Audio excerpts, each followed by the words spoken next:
अरे सुनो, ये लड़की यहाँ पे आई थी क्या पेट्रोल भरवाने? आप लोग सर? हम लोग सीआईडी से। अच्छा, हाँ सर आई थी, कल शाम को आई थी। तुम जानते हो इसे? हाँ सर जानते हैं, ये तो हमारी निशा मैम है, हमारी रेगुलर कस्टमर हैं। और कल तो हमारे मंगत साहब से इनका झगड़ा भी हो गया था। ये मंगत कौन है? हमारे मैनेजर साहब। मैनेजर के साथ झगड़ा हुआ? किस बात पे? ये तो पता नहीं साहब किस बात पे, लेकिन हाँ बात बहुत बढ़ गई थी साहब। अच्छा, बुलाओ जरा तुम्हारे इस मंगत को। सर वो तो आज आए नहीं। क्यों, कहाँ गए? सर झगड़े के बाद जब निशा मैडम यहाँ से गई तो वो भी पीछे पीछे चले गए और उसके बाद अभी तक नहीं आए वो। सर मुझे तो लगता है ये मंगत ही है जिसने निशा पे हमला किया है। नहीं नहीं मैम, ऐसा क्यों करेंगे वो? मंगत साहब और निशा मैम तो आपस में दोस्त हैं। निशा और मंगत दोस्त है? हाँ सर, उस दिन जब मैम यहाँ से गई तो पीछे पीछे सर भी गए, तो हमने सोचा वो मनाने गए होंगे, लेकिन जाते जाते निशा मैम बोल रही थी कि तुम मुझे ऐसे नहीं छोड़ सकते। तो हमें इस मंगत से मिलना होगा। इस मंगत का एड्रेस दो। आराम नगर में रहते हैं सर, 2/26 में।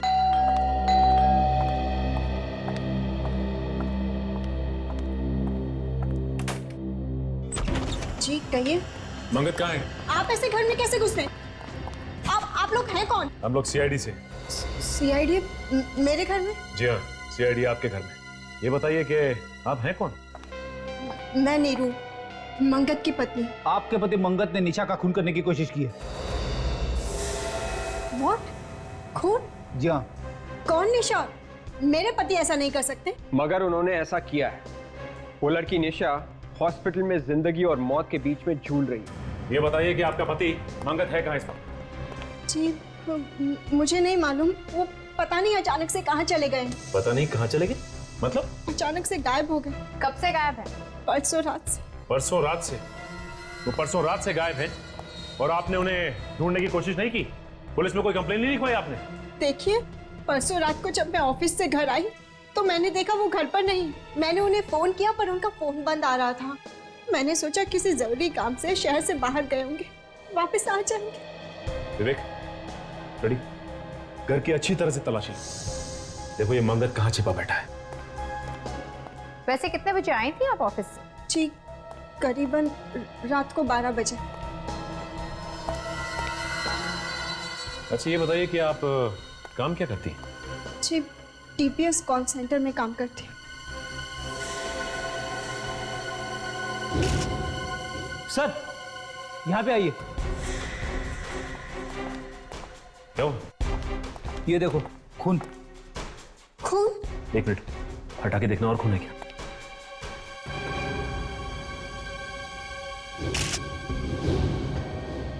ओह माय गॉड, इतना सारा खून। मैडम आप ये बताइए कि ये खून आया कहाँ से इतना सारा? पता नहीं, ये खून कहाँ से आया? कमाल है, हम आपसे पूछ रहे हैं और आप हमसे पूछ रही है। सच में मुझे नहीं पता ये खून कहाँ से आया। मैं जब घर में आई तो यहाँ पर खून नहीं था। सर मुझे तो लगता है कि मंगत ने निशा पे यहीं पे हमला किया होगा। हाँ काजल, लगता तो ऐसा ही है। जल्दबाजी में उसे खून साफ करने का मौका नहीं मिला होगा, इसलिए उसने इसे कारपेट से ढक दिया। विवेक, ये खून का सैंपल उठा ले। और नीरू जी ये बताइए कि आपके पास अपने पति मंगत की फोटो तो होगी ना? है। अब उसकी फोटो लेके आइए, हम खुद पता लगा लेंगे कि ये मंगत कहाँ छिपा बैठा है। जी लाती हूँ।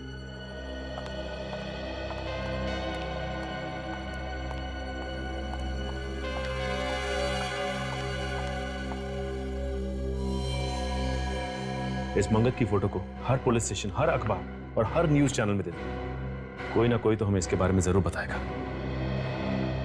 पर मैडम आपको अगर कुछ पता चले हमें जरूर बताइएगा।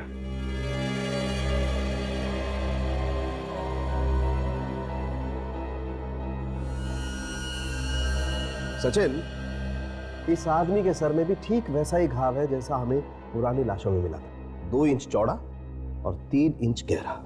मतलब सर हम ये कह सकते हैं कि निशा के सिर में जो हथियार घुसा हुआ है उसी हथियार से बाकी के भी खून किए गए और इस आदमी को भी उसी हथियार से मारा गया। हाँ सचिन, खूनी ने पहले इसे मारा और उसके बाद उसने निशा को मारने की कोशिश की। अच्छा, जो कार में से खून मिला था उससे कुछ पता चला क्या? कार में से जो हमें खून मिला है वो एक का नहीं 2 लोगों का है। 2 लोगों का खून? जी 2 लोगों का। अच्छा, उसमें निशा का भी खून है या नहीं? निशा का तो खून है ही और साथ में इस आदमी का भी खून है जो यहाँ मरा पड़ा है। मतलब इस आदमी का भी खून मिला है? उस खून के बारे में कुछ पता चला जो हमें मंगत के घर से मिला था? वो खून भी इन दोनों लोगों का है, निशा का और इस आदमी का। मतलब साफ है, मंगत के घर में ये आदमी और निशा दोनों मौजूद थे। सर एक बात समझ में नहीं आई कि मंगत ने इस आदमी को अपने ही घर में क्यों मारा? कहीं और भी तो मार सकता था। और तो और उसने निशा को भी अपने ही घर में मारने की कोशिश की। सर, निशा के ड्राइविंग लाइसेंस पे जो एड्रेस लिखा था वहां पे मैं गया था।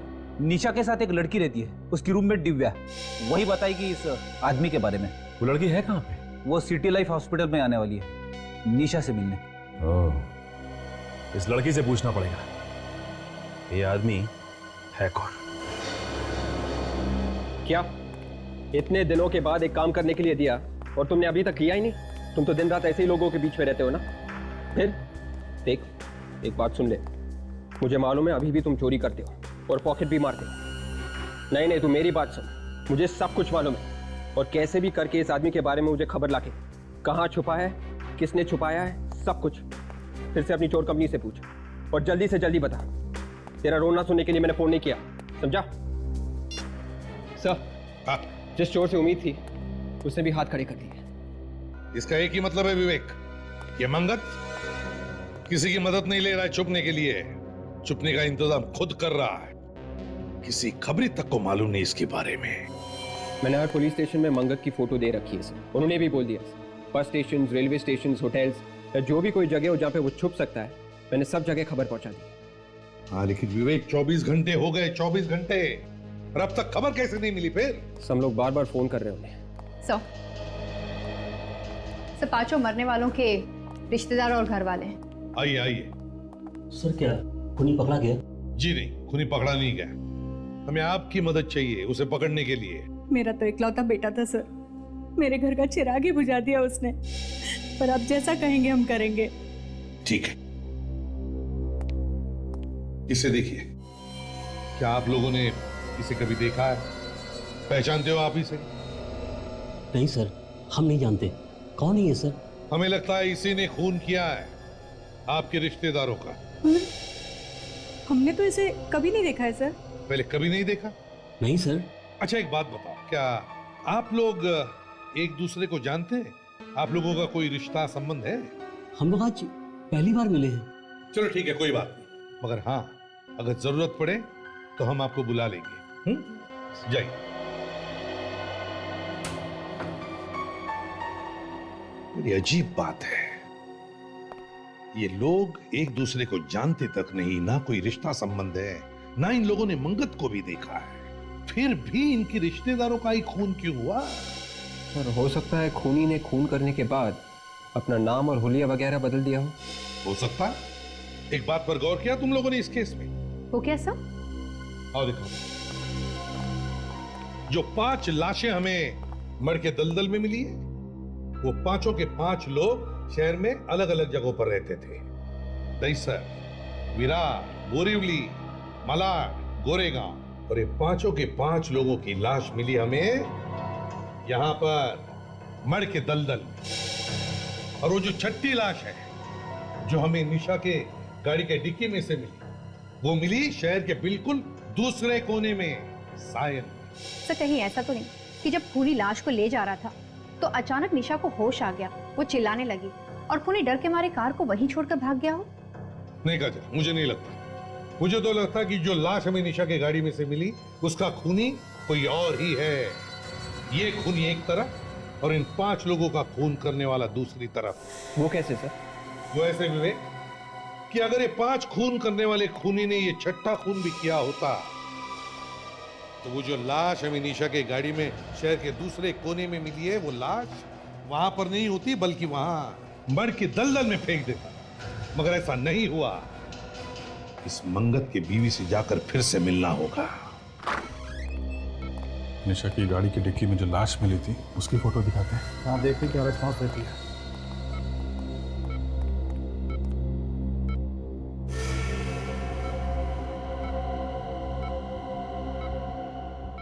चेहरे पे खुशी आ गई है, लगता है जानती है इसे।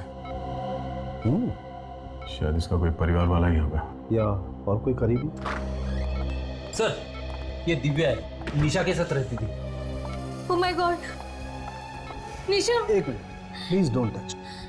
इसकी ये हालत किसने की है? जिसने भी की है बहुत जल्दी पकड़ा जाएगा। आप ये फोटो देखिए। इस आदमी को जानती हैं आप? नहीं सर, मैंने इसे कभी नहीं देखा। याद करने की कोशिश करो दिव्या, शायद तुमने इस आदमी को निशा के साथ देखा होगा या घर के आसपास कहीं घूमते हुए देखा हो। नहीं सर, मैं तो इसे पहली बार देख रही हूँ। इस आदमी की लाश हमें निशा की कार की डिक्की में मिली है। कार की डिक्की में लाश? जी, यह आदमी कहीं निशा का बॉयफ्रेंड तो नहीं था ना? बॉयफ्रेंड हो सकता है सर, लेकिन मैं इसके बारे में आप लोगों को कुछ नहीं बता सकती। क्यों? आप तो इसके साथ रहती हैं, आपको तो काफी कुछ मालूम होना चाहिए। नहीं सर, बॉयफ्रेंड के बारे में निशा ने कभी कोई बात नहीं की, ना मुझसे ना मेरे सामने। इसके बारे में कुछ भी बताना बहुत ही मुश्किल होगा। ठीक है, अभी आप जा सकती हैं, जरूरत पड़ेगी तो आपको दोबारा बुलाएंगे। जी सर। Thank you.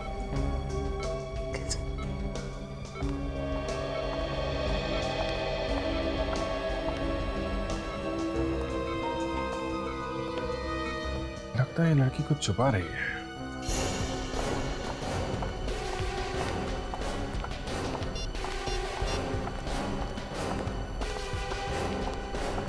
इसका तो मोबाइल स्विच ऑफ आ रहा है।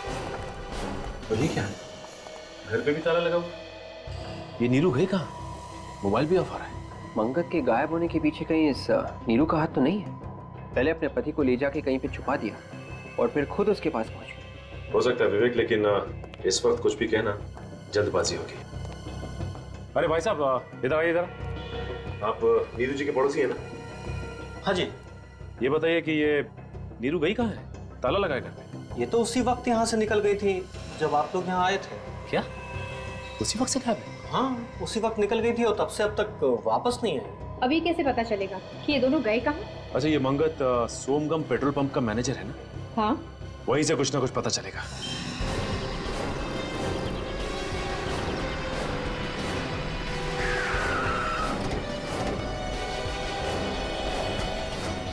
क्या हुआ है यहाँ पे? इतने सारे लोग काम धंधा छोड़ के कैबिन के बाहर क्यों खड़े हैं भीड़ लगा के? तो मुझे तो लगता है कोई गड़बड़ हो गई है। क्या भीड़ लगा रखी है? चलो हटो, हटिए हटिए। क्या हुआ है? तो किसी ने कंप्यूटर की हार्ड डिस्क चोरी कर ली सर। क्या? इतने सारे लोगों के सामने कंप्यूटर की हार्ड डिस्क चुरा ली, वो भी दिन दहाड़े? चारों तरफ लोग ही लोग हैं। ये क्या है? कमरे का सारा सामान भी बिखरा पड़ा है। किसने किया है? पता नहीं सर। पता नहीं मतलब? आप लोग थे ना यहाँ पर? मैम, हम लोग तो उस तरफ काम कर रहे थे और कमरे में कोई भी नहीं था। एकाएक मैं यहाँ आता हूँ तो देखता हूँ कि कंप्यूटर की हार्ड डिस्क गायब है और सारा सामान बिखरा पड़ा है। किसी को देखा यहाँ से भागते हुए? नहीं मैम, भागते तो किसी को नहीं देखा। नहीं नहीं नहीं, तुम झूठ बोल रहे हो। सर, मैं झूठ क्यों बोलूंगा सर? मैं तो पहले ही से डरा हुआ हूँ। हार्ड डिस्क चोरी होगी, उसमें सारे रिकॉर्ड थे। अब मालिक अलग से तंग करेगा। एम्प्लॉइज का सारा रिकॉर्ड्स भी था उसमें? हाँ सर। अच्छा, मंगत के बारे में तुम और क्या जानते हो? मैम, मुझे और कुछ भी नहीं मालूम। जो भी मालूम था सब बता चुका हूँ। ये मंगत कितने दिनों से काम कर रहा था यहाँ पे? यही कोई 2 महीने। मंगत के परिवार वाले या उसके रिश्तेदारों के बारे में कुछ जानते हो? मैम, उनके रिश्तेदारों से हमें क्या लेना देना? इससे पहले कहाँ पे काम करता था वो? ये भी नहीं मालूम। तो मुझे तो लगता है कि हार्ड डिस्क नीरू ने ही चुराया है। चुरा के जाएगी कहाँ? सीआईडी उसे पकड़ ही लेगी। इसकी बीवी गायब है। पेट्रोल पंप पे जहां पे ये नौकरी करता था वहां से इसके रिकॉर्ड्स गायब है। अब इसे ढूंढे तो ढूंढे कैसे? से फोटो जहाँ खींची गई है वहीं से कोई जानकारी मिल सकती है। हाँ, मगर ये तस्वीर कहाँ खींची गई है ये पता चलेगा कैसे? हाँ विवेक, पता चल सकता है, पता चल सकता है। इधर आओ। यस। देखो, फोटो में पीछे की तरफ कुछ दिख रहा है। स्कैन करके देखो। यस।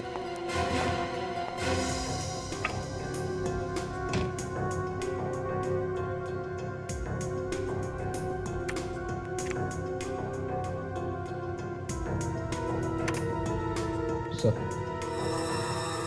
ये देखो विवेक, इस आदमी के पीछे देखो, है ना, एक लाइट रखी गई है। वैसी लाइट जैसे एक फोटो स्टूडियो में रखी होती है फोटो खींचते वक्त। हाँ सर। लगता है ये फोटो किसी फोटो स्टूडियो में खींचा गया है।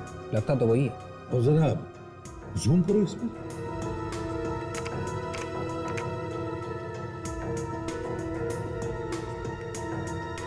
ये देखो, इस तरफ देखो फोटो में,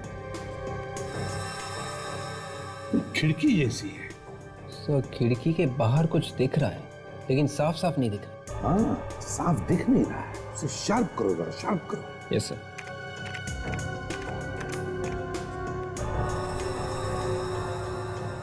आओ आओ।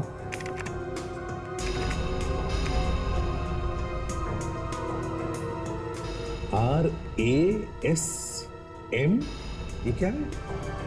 आई सर, आई। रश्मि थिएटर। सी रश्मि थिएटर तो सिकंदरपुर एरिया में है। देखो यहीं कहीं होना चाहिए।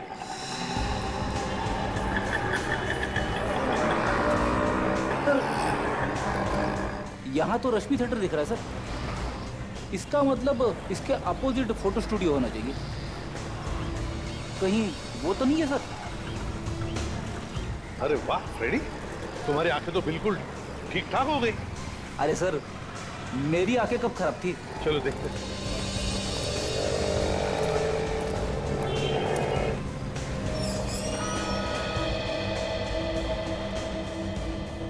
यही वो स्टूडियो है। हाँ सर, ये वही स्टूडियो है जिसे आप ढूंढ रहे हैं। हमारे किसी कस्टमर ने भेजा हुआ आपको। जी नहीं। इसे पहचानते हो आप? मेरे ख्याल से ये फोटो यहीं पे आप ही के स्टूडियो में खींची गई है। हाँ सर, ये फोटो मैंने खींची थी ऊपर वाले माले पर। ये मेरे चाचा का लड़का रोहित है। क्या कहा इसका नाम? रोहित? ये रोहित कैसे हो सकता है? ये तो मंगत है। अरे सर, भाई मेरा है सर, मैं नहीं पहचानूंगा सर।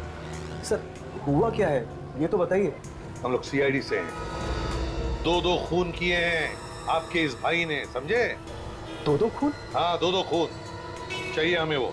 सर ये तो आपको नहीं मिल पाएगा सर। बकवास बंद करो और बताओ कहाँ पर है ये। सर ये तो 2 साल पहले मर चुका है। ये 2 साल पहले मर चुका है? हाँ सर। तो फिर नीरू ने इसे मंगत बताकर हमें ये फोटो क्यों दिया? नीरू भाभी ने आपको फोटो दिया ये? क्या नीरू आपकी भाभी है? हाँ सर, वो मेरी भाभी है। और मंगत ये है सर। ये मंगत है? हाँ सर। सर ये तो वही आदमी है जिसकी लाश हमें निशा की गाड़ी के डिक्की में से मिली थी। वही तो। नीरू ने हमसे झूठ क्यों बोला? नीरू ने हमसे झूठ क्यों बोला?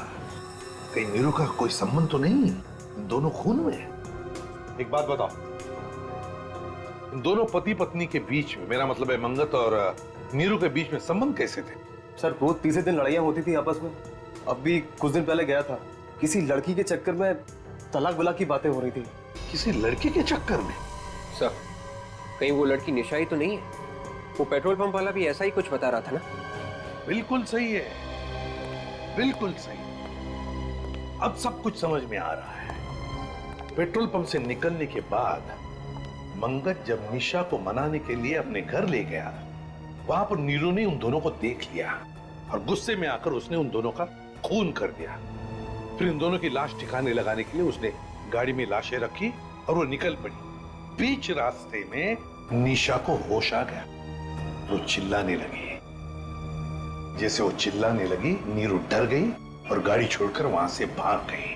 अब निशा जिंदा है ये नीरू को पता है और इसीलिए वो निशा का खून करने की कोशिश करेगी।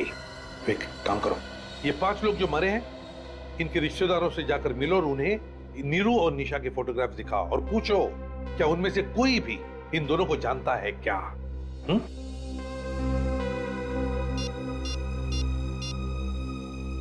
अभिजीत, जल्दी सिटी लाइफ हॉस्पिटल पहुंच जाओ। फ्रेडी भी वहीं पर आएगा।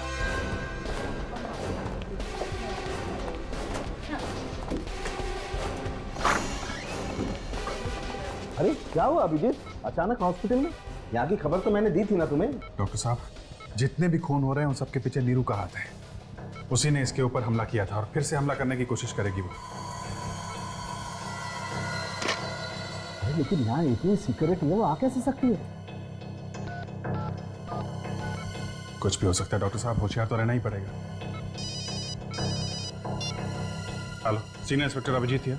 सर मेरी बात ध्यान से सुनिए, इस हॉस्पिटल में किसी ने बॉम्ब रखा है। व्हाट? आप कौन बोल रही हैं? सर उससे आपको क्या लेना देना है? पहले आप उस मासूम जिंदगी को बचाओ। हेलो, आप बोल कौन रही है बताइए। हेलो हेलो, क्या हुआ क्या? डॉक्टर साहब, एक लड़की का फोन था, उसने बोला है कि इस हॉस्पिटल में उसने एक बॉम्ब रख दिया है। हाँ, इसके पहले लोगों को पता चले और यहाँ पे पैनिक हो, हमें उसे ढूंढना पड़ेगा। बिल्कुल। आजा। किसी को कुछ भी पता नहीं चलेगा। पता लग गया ना तो बहुत बड़ी मुसीबत फंस जाएंगे हम लोग। यार मैं हूं ना यार। देख लो। Good morning ma'am. Good morning. Rohit, अगर डैडी ने देख लिया ना हम रोज जॉगिंग के बहाने यहाँ मिलते हैं, तो तुम्हें तो शहर छोड़ के भागना पड़ेगा। नहीं नहीं देखो, तुम भागने की बात मत करो।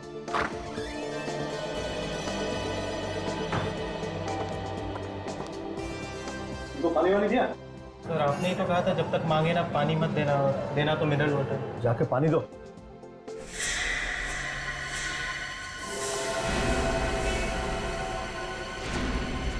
ये कौन है?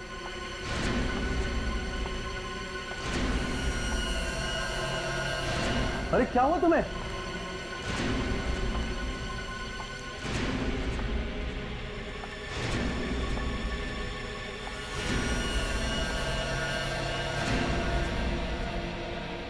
तुम कुछ कहना चाहती हो? खून? भाई भाई रोको उसे। तुम कुछ कहना चाहते हो? अरे क्या हुआ जल्दी को? भाई कोई फोन करो सीआईडी को। मैं कहती। Hello hello CID.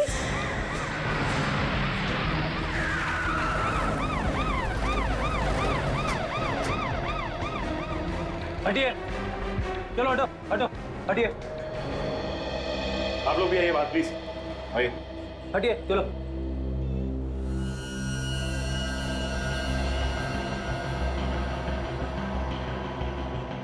बॉस, ये लड़की जिंदा है, हॉस्पिटल लेके जाना पड़ेगा। विवेक, स्ट्रेचर मंगवा। Yes sir.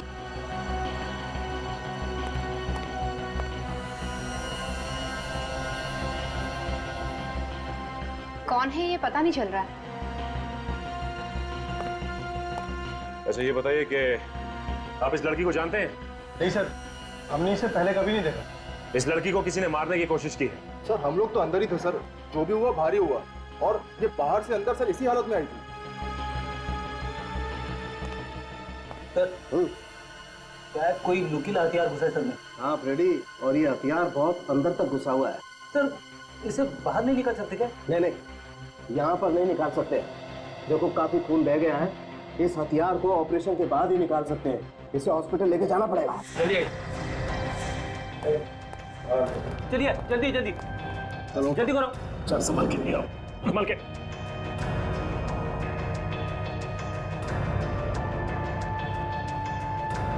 चलो ले जाओ, चलो लेके जाओ तुरंत। अरे चलो सचिन, मैं हॉस्पिटल लेके जाता हूँ। चलो।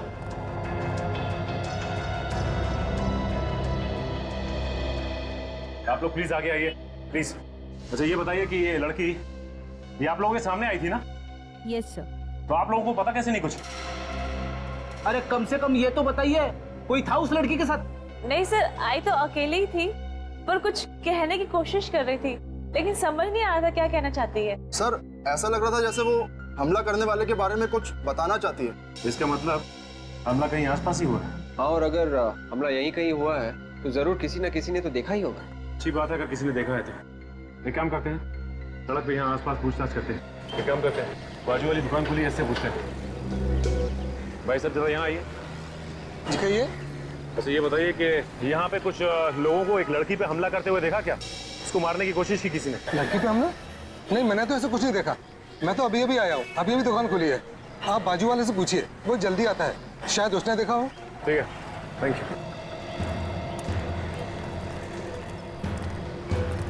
सुनिए।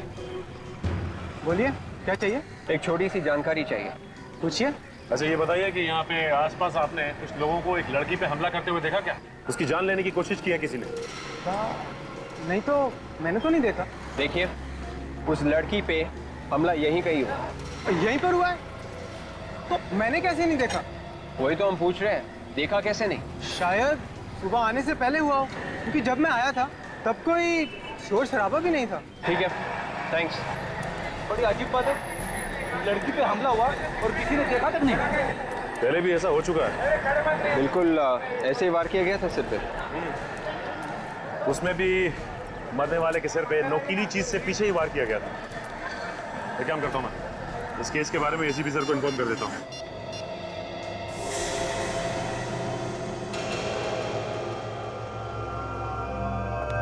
सब 5 केसेस की फाइल्स आ गई जैसे आपने मंगाई थी।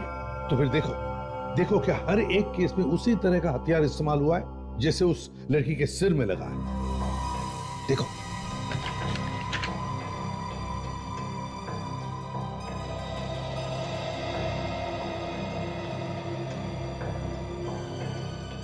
हाँ सर, हथियार तो एकदम वैसा ही है जैसे बाकी के केस रिपोर्ट में दिखाया गया है। और सर पोस्टमार्टम की रिपोर्ट में लिखा है कि इन 5 के खून एक ही तरीके से किए गए हैं। और एक बात नोटिस की तुमने इन 5 केसेस में, ये 5 के 5 खून 3 साल में हुए, मगर हर खून के बीच में 6 महीने का समय बीता है। और सर रिपोर्ट्स में ये भी लिखा है कि 5 की लाशें मठ के किसी दलदल में पड़ी मिली। क्योंकि खूनी जानता है कि दलदल की जैसे कोई अच्छी जगह हो ही नहीं सकती अगर लाश को ठिकाने लगाना है तो। हाँ सर, मगर ये खूनी इस वक्त हो कहाँ सकता है? क्या पता विवेक, लेकिन है तो बड़ा चालाक, इसलिए उसने अपने पीछे कोई सबूत नहीं छोड़ा है। और जैसे उसे पता चला कि सीआईडी उसके पीछे पड़ी है, गायब हो गया। ऐसा लगता है वही खूनी फिर से आ गया शहर में। वही पता लगाना है दया कि क्या ये वही खूनी है या फिर कोई और है जो इसी तरह का हथियार इस्तेमाल कर रहा है खून करने में। ये जितने लोग मरे हैं, ये हरीश, सुरेश, रमन, दानिश और मदन, उन 5 की उम्र 25 और 30 साल के बीच में ही थी सर। तुम कहना चाहते हो कि खूनी सिर्फ जवान लोगों को अपना निशाना बना रहा है?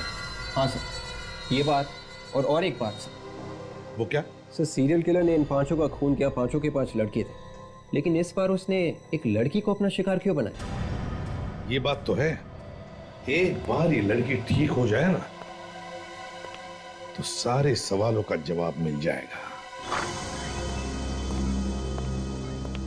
अब कैसे आ रहे थे इस लड़की के डॉक्टर साहब? अभी तक तो वैसे ही है विजय। डॉक्टर साहब अभी तक ये हथियार निकाला ना इसके सिर में से? नहीं, ऐसे तो ये लड़की मर जाएगी। नहीं दया, बल्कि जब तक ये हथियार इस लड़की के सर में है तब तक ये लड़की जिंदा तो है। अगर ये हथियार बाहर निकाल दिया तो बहुत कुछ भी हो सकता है। मतलब मौत? हाँ। बड़ा अजीब चक्कर है, हथियार अंदर है तो भी प्रॉब्लम है और निकाला तो मौत। देखो मैं बताता हूँ, ये हथियार इस लड़की की खोपड़ी में घुस गया और अगर इस हथियार का ये नुकीला वाला हिस्सा अगर इस लड़की की खोपड़ी में दिमाग तक घुस जाता तो बहुत इस लड़की का बचना मुश्किल था। और डॉक्टर साहब कोई और रास्ता तो होगा इस लड़की को बचाने का? नहीं दे, कोई तरीका नहीं, क्योंकि अगर हमने इस हथियार को जरा सा भी छेड़ा तो बॉस हो सकता है इस लड़की के दिमाग की नसों को नुकसान पहुंच जाए। फिर हो सकता है इस लड़की को पैरालिसिस हो जाए, हो सकता है इसको दिखाई देना बंद हो जाए, इसका बोलना बंद हो जाए, कुछ भी। इसका जिंदा बचना बहुत जरूरी है हमारे लिए डॉक्टर साहब। किसी तरीके से अगर इसे होश आ जाए और ये कुछ बता दे, क्योंकि खूनी को तो इसने देखा ही होगा ना। हाँ वो तो ठीक है अभिजीत, लेकिन पहले तो ये देखना पड़ेगा कि इस लड़की को कुछ याद भी रहता है कि नहीं। डॉक्टर साहब ऐसे बैठे रहने से काम नहीं चलेगा, कोई ना कोई रास्ता तो निकालना ही पड़ेगा। हाँ वो सर, लेकिन कोई भी रिस्क लेने से पहले हमें इसके घर वालों से परमिशन लेनी पड़ेगी, प्लीज। डॉक्टर साहब पहले पता तो चले कि इसके घर वाले हैं कौन, तब परमिशन लेंगे ना। अभिजीत चिंता मत करो, मैंने अखबारों में और न्यूज चैनल्स में खबर दे दी है, शायद कोई आ जाए। ये क्या कर दिया डॉक्टर साहब आपने? क्यों?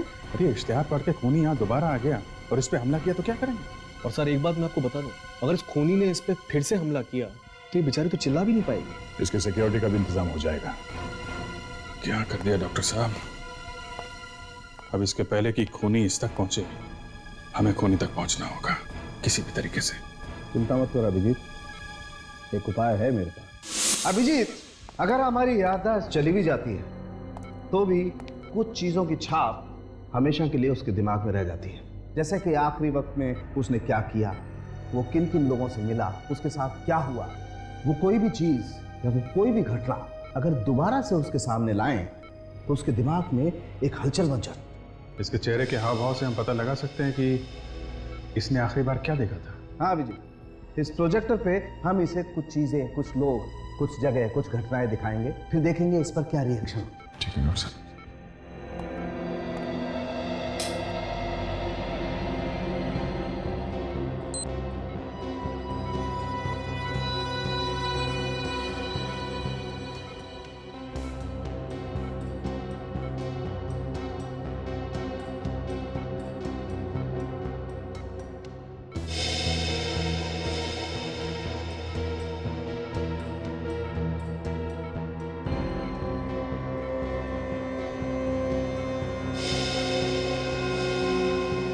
डॉक्टर साहब इसे कुछ क्रिमिनल्स की फोटो दिखाते हैं, खूनी की।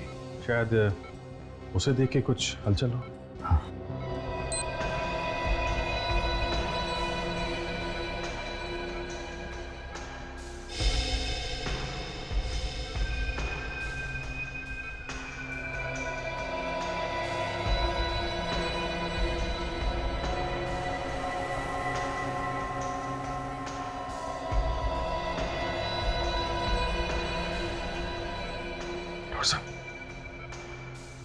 कुछ चेहरे पे हलचल है,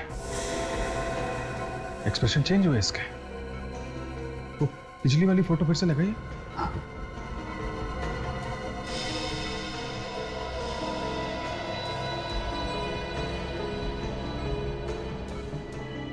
इस फोटो को देख के तो कोई एक्सप्रेशन चेंज नहीं हुआ। सर अब अगला इमेज फिर से दिखाइए।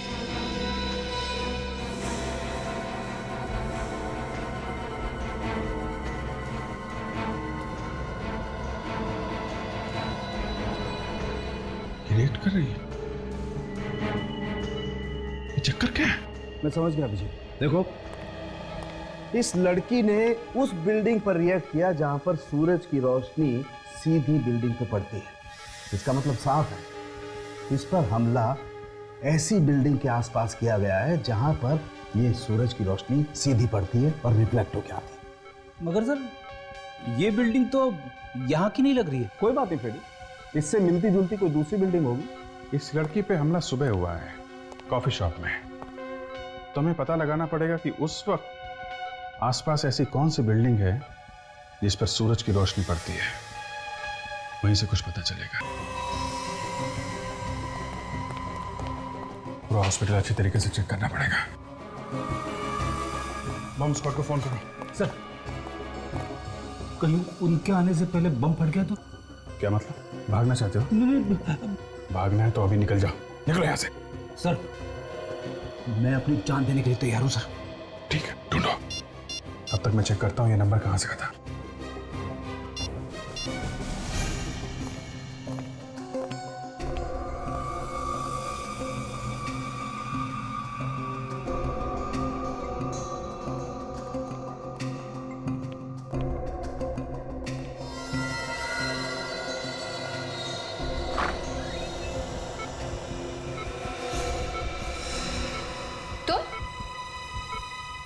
तुम यहाँ क्या कर रही हो? हट जाओ मेरे रास्ते से। Hello hello, city hospital? City hospital? ये सिटी हॉस्पिटल का नंबर है? हाँ सर, क्या हुआ? नहीं कुछ नहीं, मैं आपको बाद में फोन करता हूँ। मैंने कहा हट जाओ मेरे रास्ते से। अपने आप को हमारे हवाले कर दो। मैंने कहा हट जाओ मेरे रास्ते से।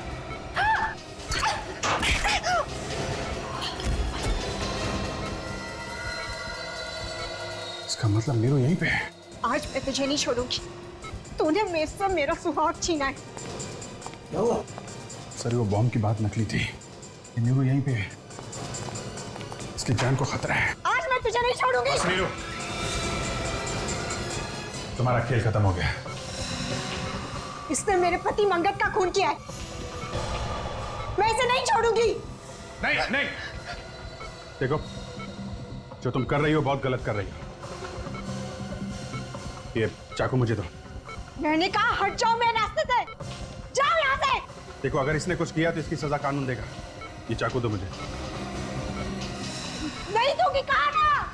चाकू दो।